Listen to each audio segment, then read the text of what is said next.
Hello, this is Mike Van Meter. Welcome to the Recovery is Possible, Hope and Healing with Mike and Lily podcast. We want to thank you for joining us. You can reach us at our Facebook site, which is also called Recovery is Possible, or our website, which is vanmeterwellnesssolutions.com.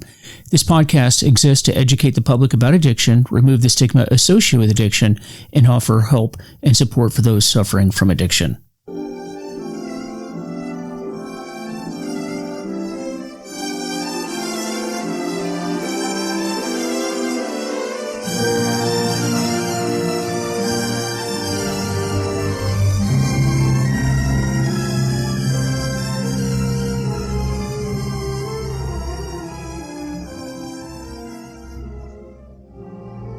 Hello, everybody. This is Mike Van Meter, and I'm here with Lily, and this is Recovery is Possible, Hope and Healing with Mike and Lily. And here we are again with another episode, and what we are going to be talking about today is the secrets to recovery. And I'll tell you, I'm just going to share with you something this week that I experienced at work, and it really made me think about this topic. And so I'm glad we're talking about this tonight because where I work, and in the recovery world, you have so many people that just try to get in recovery over and over and over again. And I'm not judging because that was certainly me, but now that I'm on this end of it, meaning the working end of recovery, I see it. I mean, it's not uncommon for us to have patients that are 30 plus times in treatment. And, I talk with them, and sometimes I just get the impression that the people I'm working with think that there's some sort of magic pill. They think that there's some, what is the book? What is the pill? What is the theory? What is the secret sort of magic trick that is done to get into recovery? And the fact is, there really isn't any. It's actually quite simple, and I've mentioned this before in this program, that recovery is both profoundly simple and profoundly complex at the same time. But in early recovery, you have to focus on the simple. Later on, it gets a little bit more complex. And when I say complex, getting more into your mind and your spiritual life, focused on not going back and picking up the first time, because we all know that it's picking up the first time is what starts that whole process again. But in the very, very beginning, it's really just quite simple. And what we're going to be talking about tonight is the secrets to recovery. And the secrets really are going to be two things: vision and hard work. Vision and hard work. And they're going to go together, particularly in the first year, maybe even 2 years of recovery. And that was something that's been on my mind quite a bit. And, if you listen to this podcast, that, usually the topics that come up are things that I've been just kind of pondering on all week. And this is something that I've been thinking about. And that's going to be, if there's going to be any magic trick to this at all, it's going to be, how do we get people to understand vision and hard work? And so with that, I'll bring Lily on the program and see what she has to say about it. And she's going to be kind of guiding us through this conversation because, I went through this in recovery, but Lily was witnessing it. And so I have how I looked at my recovery, but then, she's looking at it from afar. And certainly over the years, she could see what didn't work, but more importantly, what did work. So with that, Lily, welcome to the program. Hey, Mike. Thanks. Thanks for having me. I'm glad that I'm able to be on the podcast with you. Mike and I were talking just a few minutes earlier before we decided to record this podcast, and we were talking about, what did it take for Mike to achieve long-term recovery? And so it's certainly, we know that it took him a lot of hard work to be able to get there. And it continues to be a lot of hard work, not as difficult as it was, like he was mentioning, the first year or two, but definitely there was a change in Mike when it came to the vision piece. So today we're going to be focused on vision and hard work and how those two are critical in terms of trying to, work towards long-term sobriety. And so, I was just telling Mike on the vision side, I don't know if Mike, if you've mentioned it in previous, episodes, but we have in our bedroom a picture of your mom, and even in our hallway, there's a large picture of your mom. And one of the things I remember early on in recovery was how your mom had such a major impact on you. She was an alcoholic, and she died as an active alcoholic. And I'll let you tell that story about why your sights on her, especially when you were trying to determine what your legacy would be, right? That vision that you had about how you had set yourself for that. I'll turn that back over to you about how your mom influenced you. And then I remember as you were going into your early stages of recovery, I remember you telling me things that, you know what? So I don't want to steal your thunder. So let you take it from here. Yeah. So let me back up a little bit prior to that. And that was, and we've covered this in other episodes, where my very last sort of major incident while drinking was ending up in the hospital once again. And the nurse just telling me, hey, look, you keep doing this, you're going to die. And I was around 45, mid-40s at the time. So professionally, I was probably at the pinnacle of my career, my chosen career. And prior to me getting to that point in my career, I'd done a lot of hard things. I'd been a pilot in the Navy. I'd been a police officer. I had been a federal agent, for many years. And by the world's eyes, I was probably pretty successful. But, I knew that this was going to come to a crashing end. It's not sustainable. And addiction is not sustainable. It's jails, institutions, death. It's a progression. And that's how the big book talks about it. But it's a progression. It's never going to end well. If you're listening to this podcast, you actually cannot think of one person that was drinking and drugging problematically where it ended well, unless they got into recovery. I'm talking about somebody that continues on in the recovery. And that's where it was going to happen. It was starting to come apart. And then I had that vision in my mind where I'm laying there in the hospital bed, and I just had this vision. I had this vision of, what was it going to be like? Because I was thinking about my mom at the time, who had already passed away. And, I was thinking about, as much as I love my mom, and she was my mother and a friend, and, just loved everything about her. She was alcoholic. It was painfully obvious. And when I even think of my mom now, it's like, that's first thought is she was an alcoholic. And first thought was that's how she died. And I know that my mom, for whatever reason, was never exposed to the things that I was. And exposed to things, I mean recovery things. I don't looking back on it, I just don't think the conditions were right for her to get well.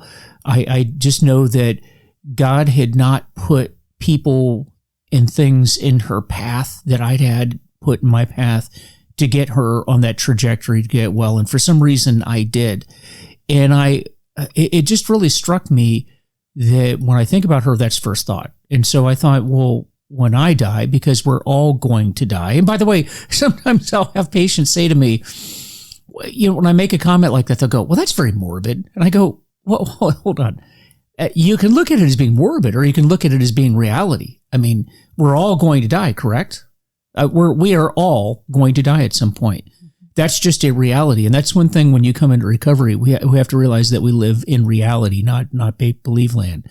We can think that we're going to be eternal, but we're not. So the point being is that when you are gone, and we are all going to be gone at some point, what are people going to say about you?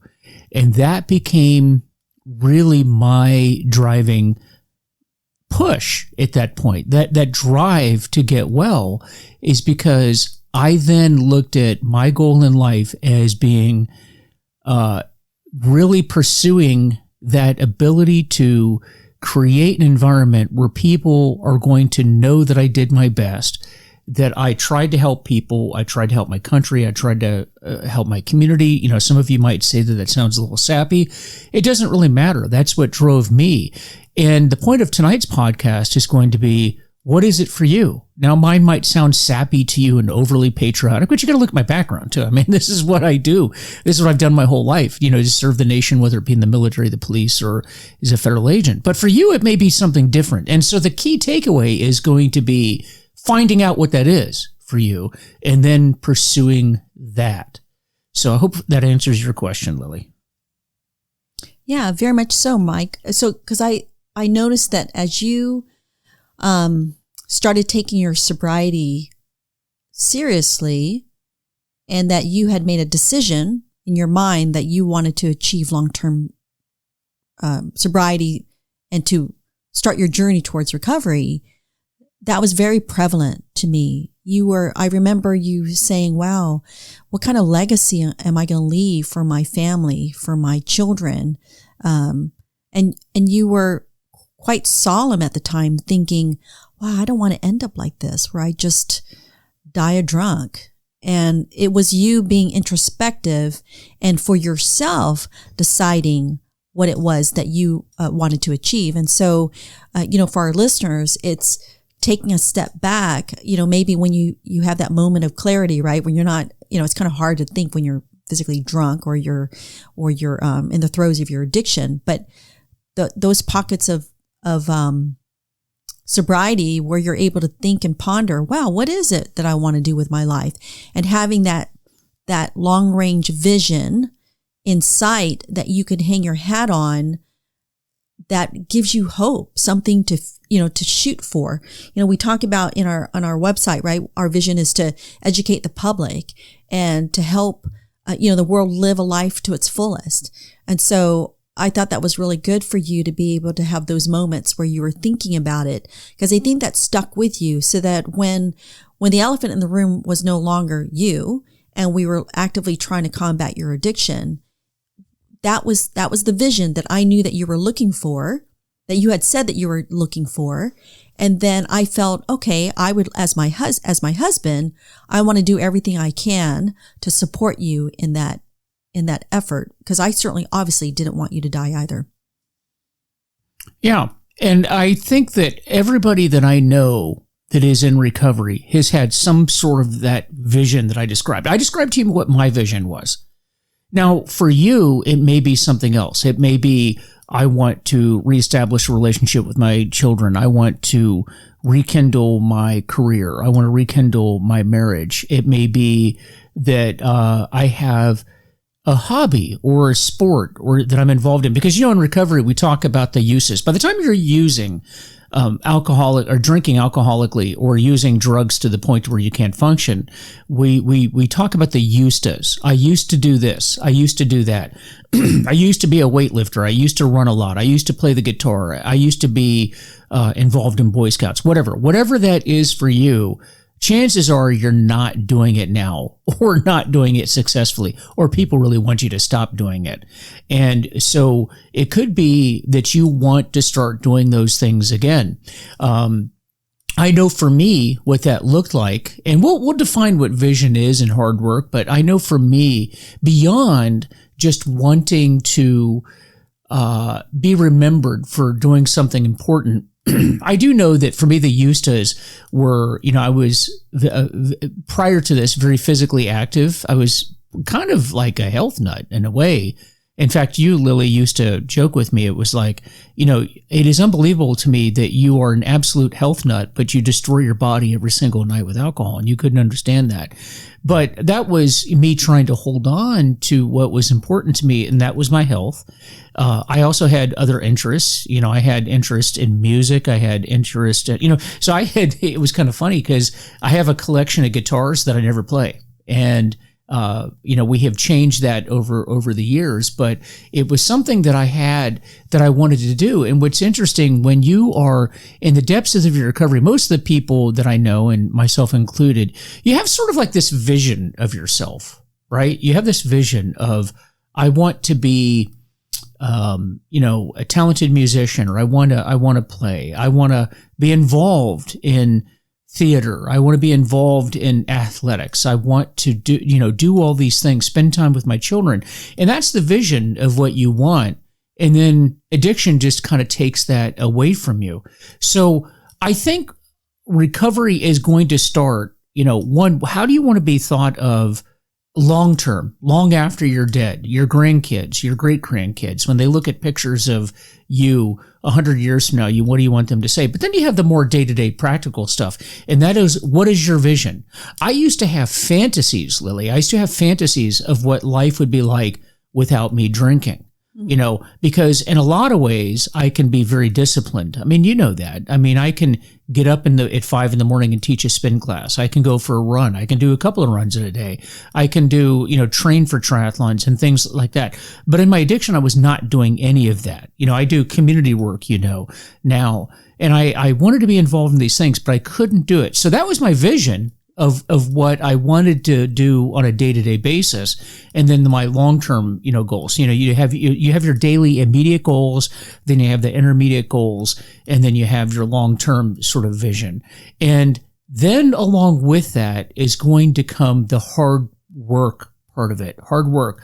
So we're going to talk about what that means for recovery, because everything that I just talked about involved one thing and one thing only, and that was me not drinking. Now, it may be that you're using drugs, maybe you're using alcohol and drugs right now, but everything is going to hinge on that. Okay, so then when it came to my vision towards recovery, I had this vision of what my life would be. What could I achieve if I was not drinking? But paralleling all these visions I had to have another vision, and that was what was my recovery program going to look like. And I'm going to tell you this right now, that if you do not have a vision for your recovery program, particularly in the first couple of years, if you do not have a very firm vision of what that's going to be, you're probably not going to have success. Because people that get sober have a program of recovery. They have a program of recovery. And we can talk about, in another episode what a program of recovery is, because that's going to be slightly different to each person. But you've got to have a plan and then follow that plan. So hopefully that kind of sheds a little light on sort of how I was looking at it. But go ahead. So that's a good point, Mike. So what I was going to mention as you were talking is, first, I think that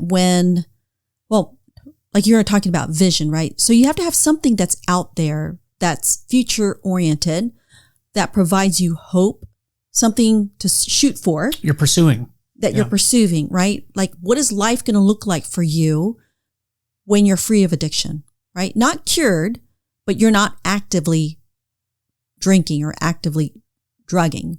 So having something in the future about, wow, what would it look like for me to live a life free of actually using? So first you have that. So you have something to shoot for. But then, like you were mentioning, then you have to have a plan of how to get there. So that plan is, okay, what are the steps I need? You could have, like you said, short-term goals, intermediate goals, and the long-term goals in order to hit and reach that long-range vision. And then later on, we could talk about hard work. What are the things you're physically going to do in order to implement your plan? So I think those steps are necessary for you to achieve long-term sobriety. But I'm curious, when you were having that vision, and you said it was you would have fantasy, you would dream about it. What did you do? Did you ever write those down? Were they always in the back of your mind? How did you keep that vision in your mind? Did it only stay there, or did you write it down? No, and I'm glad you asked that, because it's something that these days, and I'm going to confess something here, I think that journaling is phenomenal. It's a great tool, and I talk to patients doing it. But I really don't do it now myself, but I need to, because in the early days of sobriety, and you probably remember this, I always had, those composition notebooks, those little, I used to carry one of those with me everywhere. Somewhere buried over on that shelf, I probably have about 7 years worth of journals. And they were important because I wrote down every thought that I had. If I was at a meeting and I heard something, because you hear pearls of wisdom at meetings from some of the most unlikely places. And if you're like me, if I don't write it down, I will forget it. I know I look back at notes, even on my phone now, because when I first came into recovery, our phones we weren't using them as much as we are now. And so I'll write notes on my phone, and I'll go back even a week or so. You and I were having a conversation a week ago, and I wrote some ideas down, and I was like, oh, that's a great idea. And I'd already forgotten about it. So journaling was fantastic. And if you go back through some of those journals, and I should do that, those are good episode ideas where I can go back and actually look at some of the stuff that I was thinking in early recovery and expound on that. But a lot of it was, how was I feeling at the moment? but then what did I want to feel like? And if I was depressed, what was depressing me? But what are the things that I could do to get out of that depression? And that's important. It's important to write these things down, because I'll tell you something, whenever I would write something down and put it aside for a few days, maybe even a week, and then go back and look at it, oftentimes I would have a different perspective on it. It's kind of like the old saying, if you're going to send an angry email, write it down, but don't send it, wait 24 hours, and then the next day, maybe I shouldn't do that. But in recovery, it's funny, when you write something down in a journal, a week later, you can look at it and you have like a different angle that you're looking at it. And maybe you've talked to some people about the thoughts, and your ideas matured a little bit. And so I think that journaling, there's something about seeing it in writing, something that just changes it, that it gives you a different perspective. So I think that's important. I have heard it said that there is something that is unique about when you write something down. It's not like on your phone where you're like jabbering it to yourself, because of the fact that you are writing it between your brain to your hand to the pen on paper. You have to physically really kind of think about what you're doing. And so I liked it that you were saying about the journaling piece, that your brain is working and then it's assimilating and it's trying to put into words your thoughts. And so, and like you were saying, you go back later and then you could say, oh, what was I thinking at the time? There's something that happens to the brain when you make those physical writings down on paper. Yeah, it really does. And it helps ingrain it in your mind. And it's also interesting, just from a historical perspective, for me to see how I think now compared to then, what my problems were. And that's also a way to sort of affirm that recovery is working for you, because it's easy to see early on in recovery all the problems that I was still dealing with that were directly related to my drinking. That now, I have a lot of problems today, no doubt about it, but none of the problems I have today involve my drinking. They're different. They're different problems. And usually those problems are because I'm so much more engaged in life. Whereas back then, it was just simply, I have problems with my drinking. My drinking's creating problems around me. Now it's just problems with me engaging with the community and people, people at work and things like that. Didn't have a lot of those problems at the time because I wasn't really engaging anybody, So it shows you that your world expands, once you get into recovery. It really does. Your problem sets change. Yeah, and I think that when you're in recovery, like you were saying, you could go back and read some of your old journals, and then it affirms to you, wow, I've really progressed. I've really learned, because your mind was there and now you are here. So yeah, that's a really good thought. Now I had another question for you, Mike. Are there, early on in recovery, not only did you have vision for yourself, but were there role models that inspired you to continue on in your recovery, especially early on? Yeah, a lot, actually. You and I, you may remember this. My first year of recovery, I buckled down really hard. And I kind of went, the only way I can term it was militant. I went to a lot of meetings, sometimes multiple meetings a day. If you remember, just about anything I listened to, if it was a podcast, it was recovery related. A movie, you remember us watching all these movies about that have a recovery theme. And by the way, if you haven't looked, it's amazing when you go looking for this stuff, how many movies there are out there, or TV shows that have recovery as a theme. And some of them very good movies, by the way, that have a recovery theme. So we did that. So I was just flooding my brain with recovery type of stuff, and then surrounding myself with people that in recovery. And I would say that there were both, there's this old saying, you are an example to somebody, whether it's good or bad. And I had some of those examples. I had people that were sort of like icons in my life that were, people to look to okay, I want to be like that person. I shouldn't say I want to be like that person. I want my recovery to be like that person's, because we're all individuals. But then I have to say that there were people that served example, like if I don't stay on this track, that could happen to me. So I had the good and the bad. And I have to say that some of the bad influenced me just as much, sometimes even more than the others. And I'll give you a couple of examples. One, I'll give you a positive example first. One was, and this is an individual that I never met, because by the time I knew who he'd already passed away, and that was Father Joseph Martin. And if you don't know who Father Joseph Martin is, he was a Catholic priest that you can look him up. There's a lot on the internet about him. And if you're not, and I'm finding these days more and more people don't know who he is as time progresses. Look him up. He was very, very much, up there in the stratosphere in the recovery world, just because of his ability to teach on the disease of addiction. And he was a Catholic priest, but he was also in recovery. And again, I don't want to, for the sake of time, go through who he was and what his history was, but you can read about it. But the reason why he inspired me so much was he had really dropped to some depths, and he was on the verge of losing his ability to participate, to be a priest. And the Catholic Church told him basically, get your act together or we're going to take this from you. And he did.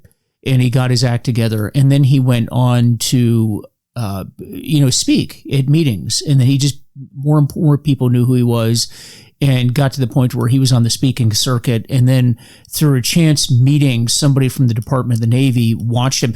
He was at an event where the main speaker actually got sick at the last minute and couldn't do it. But they had all these people in the audience. And they're like, oh my goodness, we got all these people here that came tonight. But somebody knew that Father Martin was in the audience, and they said, that guy's a pretty good speaker, have him get up. Well, he speaks. As it turns out that a representative from the Department of the Navy was in the audience, heard him speak, and approached him and said, hey, this is back in the early 1970s. And this guy said, hey, we're thinking about putting together some training material for people that the Navy is making go to treat, but the Navy was the first branch to create their own drug and alcohol program, and they wanted training. They wanted material to show the patients, and so they solicited Father Martin, and he put together a series, a very famous series actually. They recorded it, and it was called Chalk Talk, because back then they were using chalkboards. And if you've never seen it, I would say check it out, because it is still to this day one of the seminal sort of, examples of recovery. And the reason why he was an example to me is because he was, put aside alcohol, he's one of the best public speakers I've ever seen. And when you watch Chalk Talk, you'll see exactly what I mean. But he had the ability to take something very, very serious and be funny through his storytelling. He was a phenomenal storyteller. And he could go from being very serious to very funny, all within the same sentence. And I looked at him. I remember when I first heard him speak, I go, that's what I'm aspiring to. Oh, by the way, I want to sort of carry the message the way that he's doing it. And he has long since passed away. I believe he passed away in the early 2000s. And I will tell you, he's kind of a motivator and an inspiration for me to be doing this very podcast, because that's sort of that speaking form of carrying the message of recovery and making it relatable to people. And that's probably the key takeaway.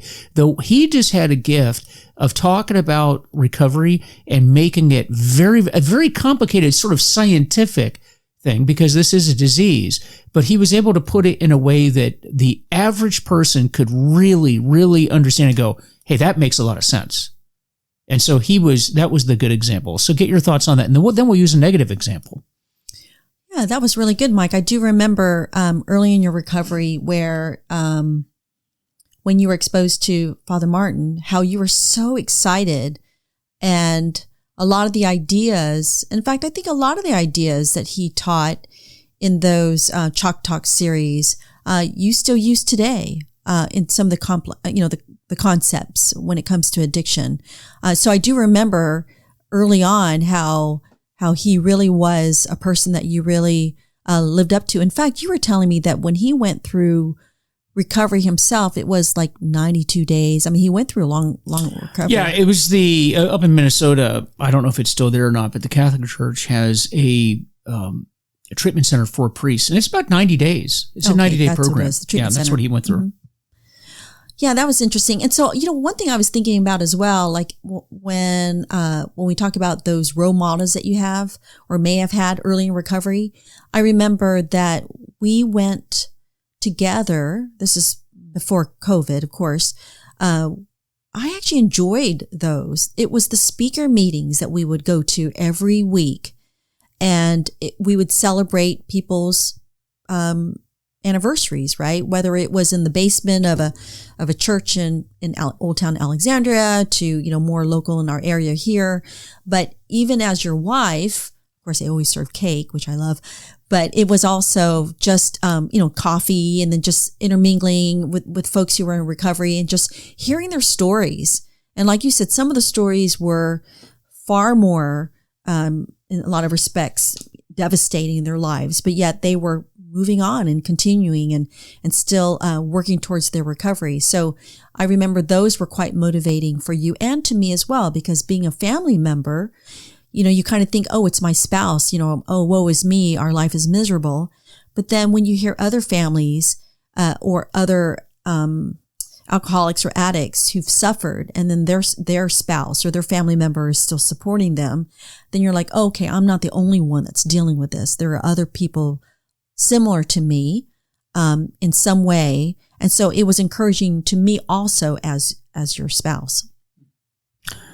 Yeah, it really is. And by the way, those speakers meetings where they would have cake and coffee and cookies, COVID seemed to really kind of take that away. You really don't see that anymore. So those of you that are chairing meetings out there, AA meetings, can we bring all the coffee and the cake back? That was like a staple. And I was like that. But I've noticed that COVID changed a lot of things. And I think COVID kind of like stripped away coffee and cake.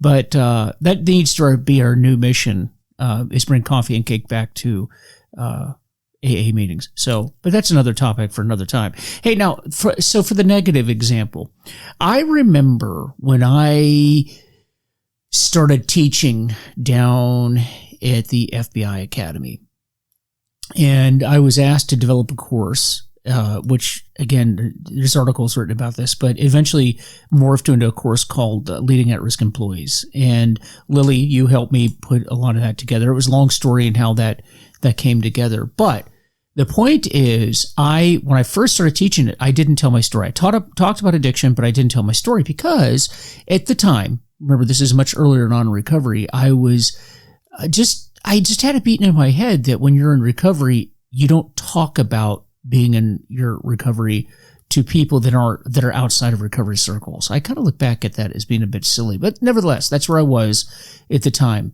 And I was speaking to some people in my circles and told them that because what had happened was there were some officers, this is the audience is police officers, they came to me and they said, hey, you're talking to us about recovery, you're talking about brutal honesty, but then it's obvious you're in recovery, but you don't tell us you're in recovery, so you're not being honest with us. And so it kind of came across as being like, hey, you're being duplicitous with us. And so I was facing this real dilemma.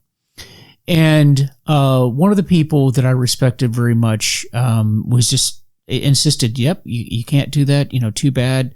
These are not recovery meetings and you shouldn't be doing this. And, but I also knew because the course had just started and, at the FBI Academy, when you first develop new material, you teach Lily too. You can understand this. You're going to have to tweak it. You can get bad reviews and then tweak from that, but it can only go on for so long. I mean, at some point you got to get your act together and it's got to be good or it's not going to sustain itself. And so I knew that. I knew I was being looked at and I knew that these guys were going to give me a bad review, but I couldn't continue it. So that was going to be that was like a big flaw in the course. So I just decided I'm going to do this. I'm going to tell my story. And eventually I did, and it really turned sort of the opinion of the course around. But the individual that I spoke to that warned me about this said, hey, listen, one of the reasons why we don't do this is if you are preaching this and you're preaching recovery and then you lose your recovery, i.e. you relapse, you will do more damage than any good you've ever done or you thought you were going to do. So if you're going to be that guy, then you damn well better be that guy. And right around the time he said that, and I won't mention the name and I won't even mention the show, but there was, I watch a lot of news, right? And there was a particular program on a channel, and there was a panel of people that appeared every day. And one of the people on this panel was in recovery. How do you know he was in recovery? Or how did I know he was in recovery? Because they talked about it constantly. And every year on this guy's sober anniversary, they would actually devote an entire show celebrating his recovery, which was great. You know, that you could tell that everybody on this panel, and by the way, this show had nothing to do with recovery. It's a news channel. And they were always celebrating this. And they were always talking about his recovery. So, you know, he was kind of wearing his recovery on his shoulder. Well, what happened was around that time, I had gone overseas to do some work, you know, work stuff that I was doing. And I was gone for a couple of weeks, and I came back, and I just, you know, I'm watching the show, and I realized, hey, the guy's not there anymore. And I didn't think anything of it. I thought, well, maybe he's on vacation, maybe he's taking some time off. And then another week goes by, and then I'm like, where are you? Wow, that's a long time to be off the show. So I looked the individual up and found out he had been summarily fired from the show because he had relapsed. And it was, those of you that have ever relapsed before, you always know that it's much worse than what ever brought you into recovery in the first place. And so that's exactly what happened to this individual. Was he relapsed, and whatever he did, and they never went in, they never told any details, but he had relapsed, and it was so bad he was summarily fired from the show, never to be heard from again. And by the way, later on, he passed away, and so he never returned back to the television job that he had. And I remember that was right around the time that I was having this discussion with my friend. And I just thought, that's when it just solidified in my mind, you know, I can't screw this up. So, it looks like I have to be sober whether or not I want to be sober. But it still goes back to the vision. It still goes back to what's important to you, because these are the things that are important to me. I don't want to let people down. If I'm going to be talking to you about recovery, I don't want you 10 years from now to go, hey, remember what happened to that Mike guy? So it motivates me. And that vision that you're going to have is going to have to be tied back. What motivates you? That's what you have to ask yourself is, what is it that motivates me? And what will motivate me to stay in recovery? So, but that's a good and a bad example. But both, I think that we're motivated by the good and the bad. At least I am. I don't know what your thoughts are.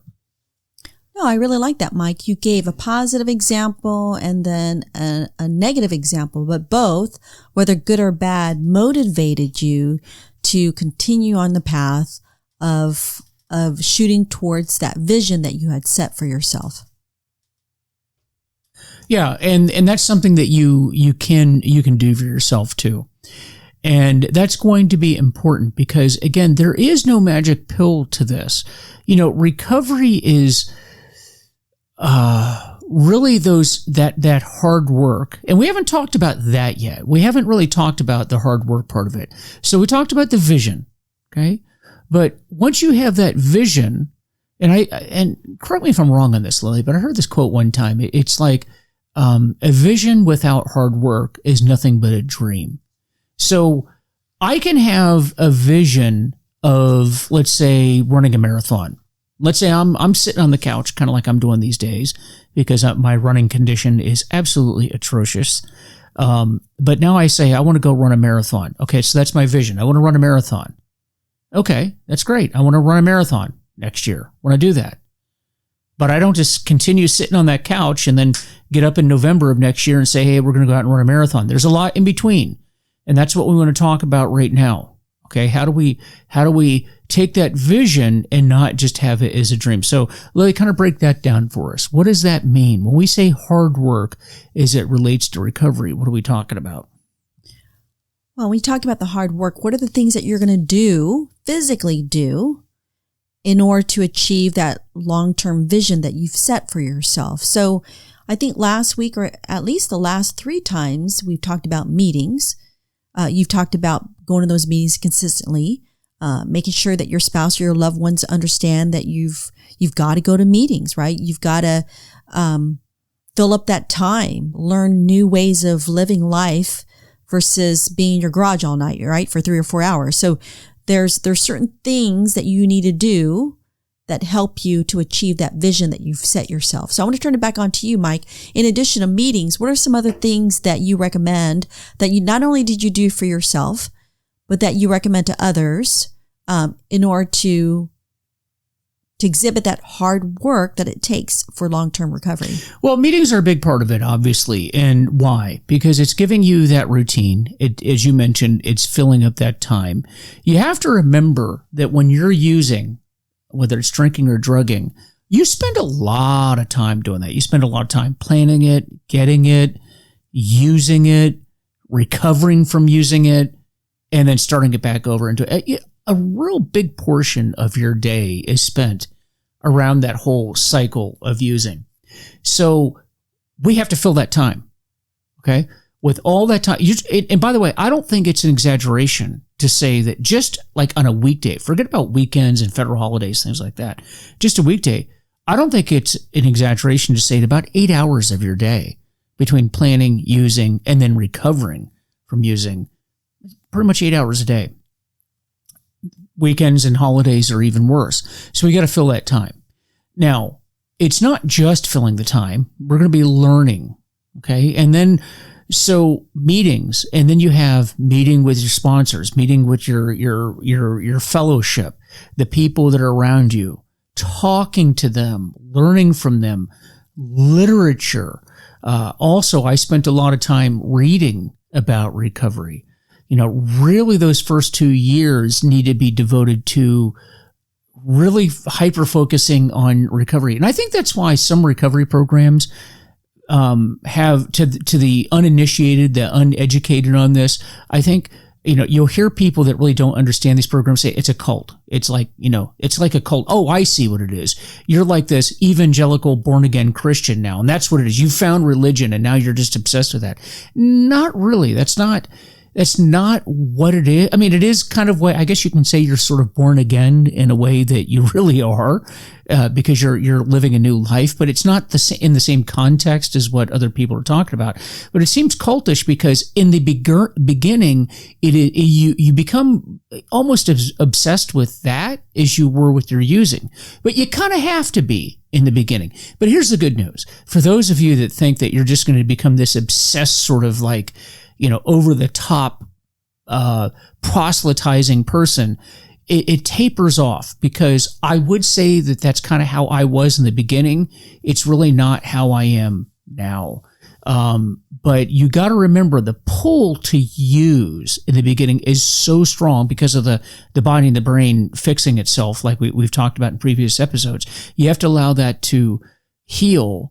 But then as your life becomes more focused on doing, now you're engaged in life, you're doing those triathlons, you're running, you're involved in music, whatever it is that you're involved in. Now you become more and more involved in that, and in time, your time will be spent doing those things. And then your problem becomes, hey, I can't forget I got recovered, because that's how I am right now.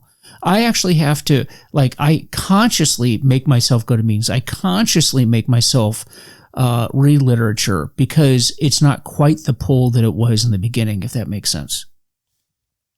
Mike, I was just thinking about how, there are listeners who may have never been to treatment.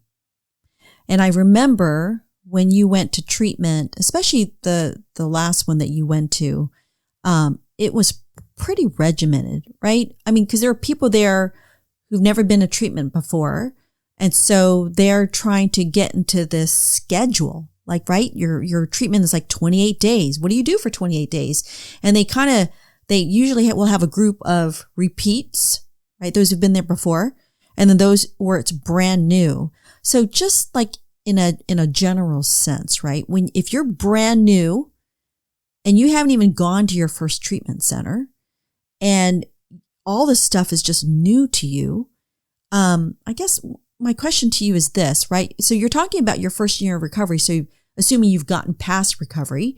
And so now you've got to set up your own schedule because no one is walking you through it, right? You've got to be able to do it on your own.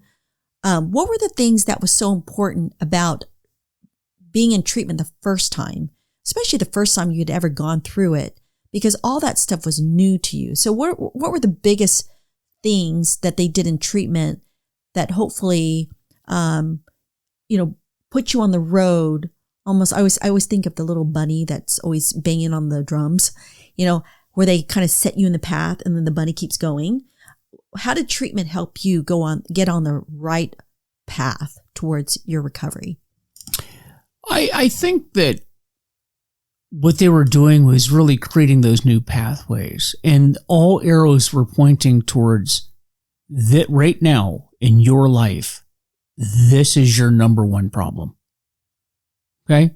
Don't talk about how the yard needs to be cut. Don't talk about you got some spreadsheet that needs to be done. Don't talk about the business meeting that you're going to meet next week. You got to get the kids to school, things like that. Those are problems, but it's not your main problem right now. And it's funny because I work in a detox unit right now, and I literally will have patients come now, like they have been some of them, they were found like face down in a gutter somewhere. We actually have patients that sometimes will be brought in and they're so incoherent. They're listed as a John or a Jane Doe because they're not even coherent enough to be identified when they come to the hospital. And they come to us and 12 hours later, it's like, hey, I need access to my computer because I need to be on a work call, or I need to do this spreadsheet, or I have this report to do. And we're like, dude, you do realize they didn't even know who you were 12 hours ago. You like, what do you think that this is your number one problem right now? Nobody wants you running a board meeting right now. Nobody wants you driving your kids to school right now. Your kids don't want you driving them to school right now. And I think what happens is because addiction is the disease that protects itself and it tells you that you don't have it, you're not capable of seeing at that moment what is painfully obvious to everybody around you, right? I'll have a patient, they can't even stand up when I'm talking to them. Hey, I got to leave because I have a meeting I have to go to, right? What? You're going to leave and go to a meeting? You can't stand up. So to answer your question, I think that in recovery, it strips all that away and keeps pointing you, hey, look, you're in treatment right now. What percentage of the population even needs to go to a 28-day treatment facility? You're here. This right here is your singular most important problem. Okay? It is nothing else. If I told you that you had cancer, you would do everything on God's green earth to deal with your cancer. Like you wouldn't even question it. But the fact is that this is going to be, if you're in treatment, your chances of dying of your addiction are far greater than cancer. Oh, by the way, your addiction will cause many cancers too. No, but if it was cancer, you would do everything that you could. But because it's addiction and your mind tells you that this is really just more of a behavioral change kind of thing, maybe I've just gone too far. I can still drink or drug. I just need to not do it as much. And you're not looking at it as the disease that it really is. It really throws people off. But I think that treatment really, that was the thing. I was blessed in that I did have a counselor there that was constantly beating us in the head with the disease model and saying, this must be your top priority. All else follows. Everything falls underneath this. But Mike, when you were in treatment, I guess what I'm getting at is while you were there, they were treating you they were, number one, educating you. If you've never been to treatment, right? They're educating you about the disease. So you're learning that. they're also teaching you about, like I remember, like, didn't they have you do, like, you could work out, you could walk around the grounds. So exercise was important, making sure that you ate healthy foods. Cause I remember when I went to visit you, I loved the food, right? So they were making sure you had a balanced diet. They also had meditation. They had yoga. When the kids and I visited you, there were some people who were taking painting classes, or you were making necklaces, right? So that's what I'm getting at. It's like when we talk about, I think the hard work really happens after treatment, right? Because then you're released to the wild and you have to be able to do your own thing. But when you're in treatment itself, they're exposing you to yoga. They're exposing you to crafts and ways to be able to calm your system down, because they're preparing you that you're not going to be able to, or you shouldn't be relying on drugs and alcohol to be able to self-regulate yourself, right? So when you're using the drugs and alcohol, in your case, alcohol, you use the alcohol to numb yourself, right? To escape whatever. But then at the same time, your body's addicted to it. So, right? They were putting you on that path of, hey, Mike, we're going to teach you and educate you and expose you to things of how to live your life on life's terms without these drugs and alcohol. So, like you said, it's establishing new neural pathways and then exposing you to things maybe that you had not been exposed to before.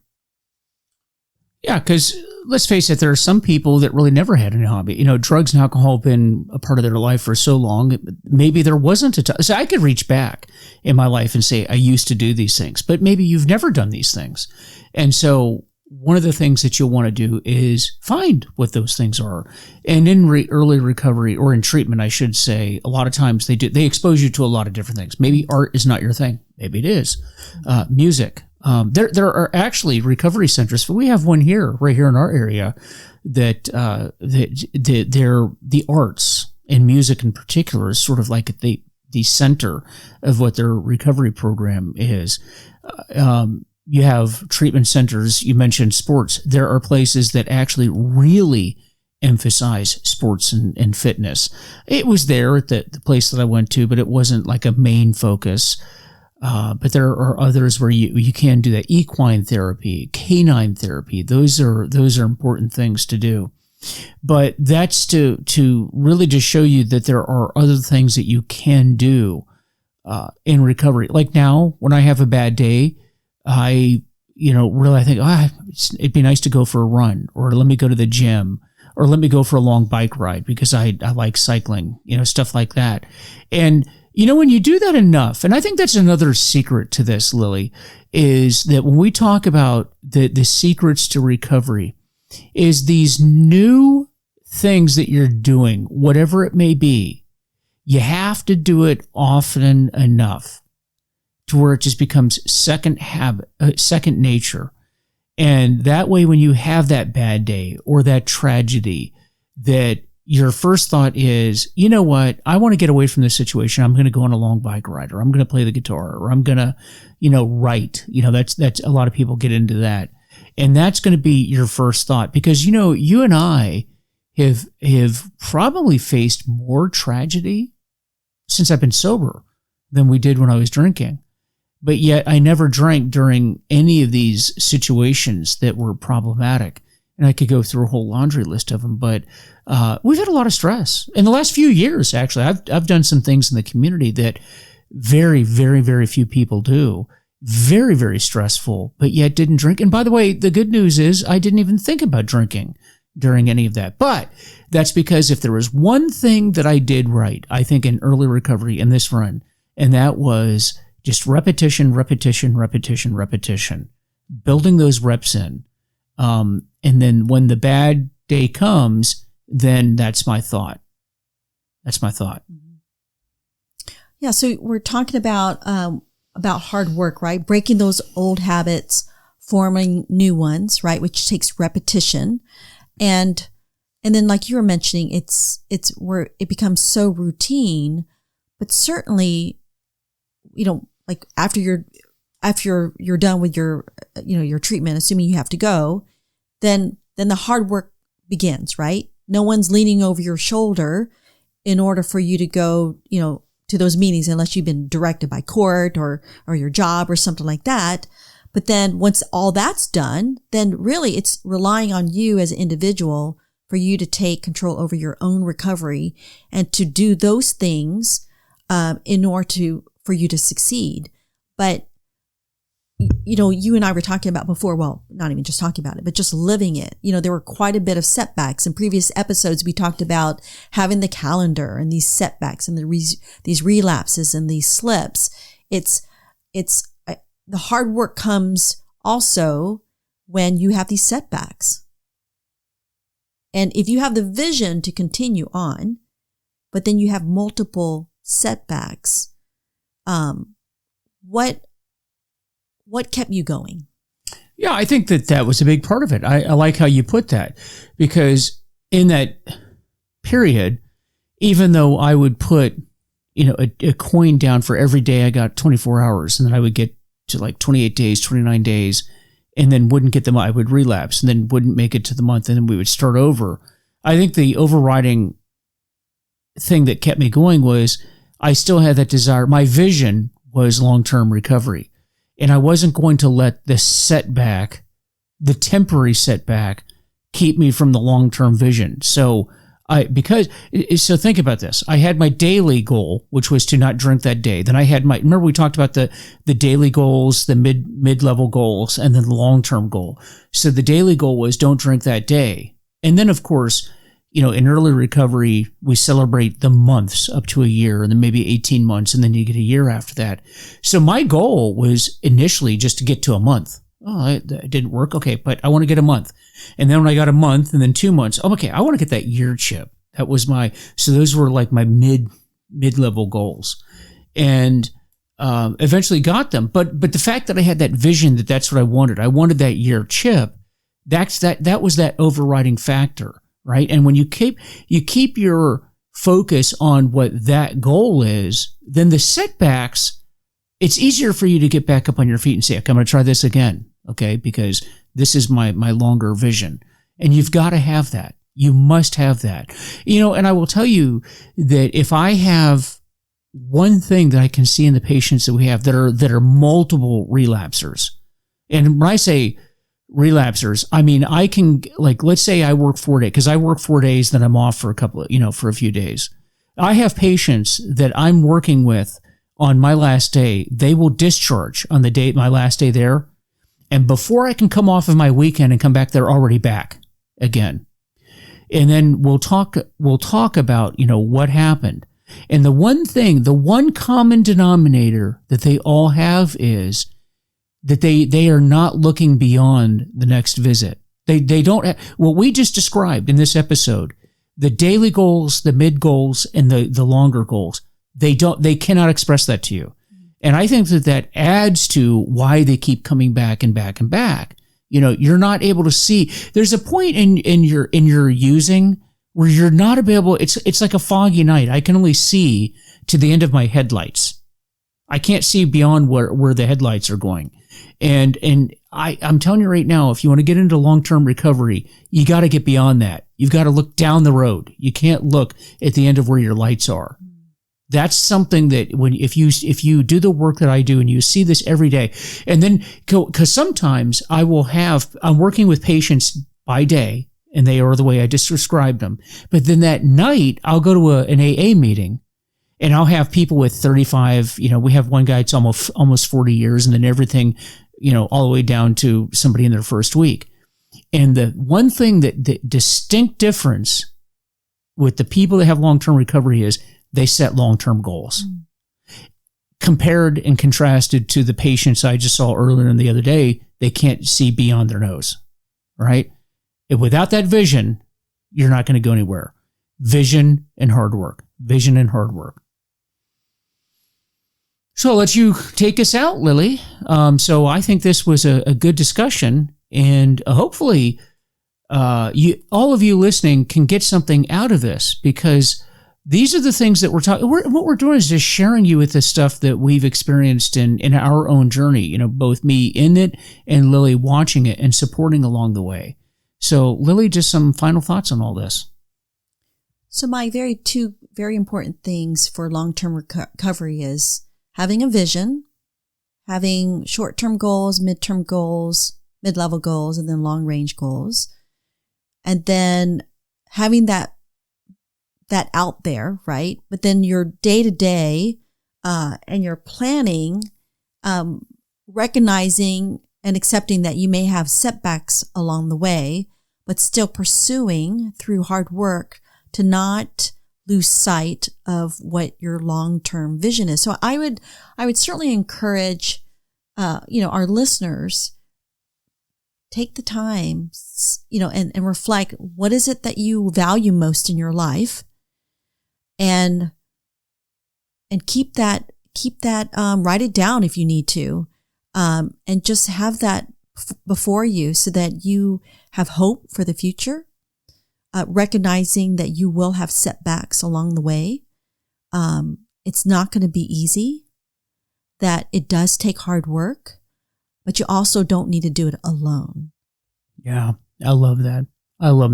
Have an overriding mission statement.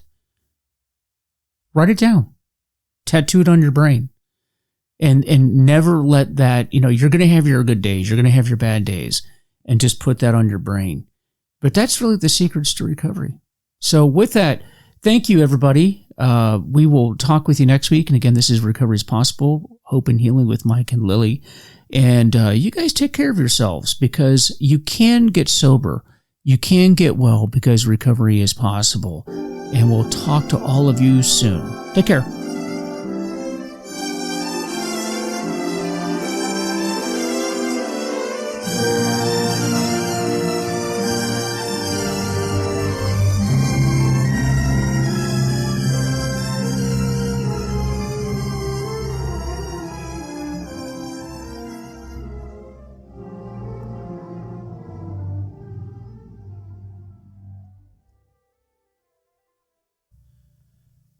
So as I always like to say, I do not represent any group, do not represent anyone other than myself. My only purpose in giving this information is to share with you what I've done, because it's helped me and maybe it will help you too. If I've said something that does not apply to you or you don't agree with, then just discard it. But try to take any information that you can use for yourself and help others as well. That's what we do in recovery. We help ourselves along the way, and we hope to impart the knowledge we have gained to others as well. With that, please visit our Facebook page, Recovery is Possible, and our website, VanMeterWellnessSolutions.com. Let us know how we're doing, and let us know if there's any topic that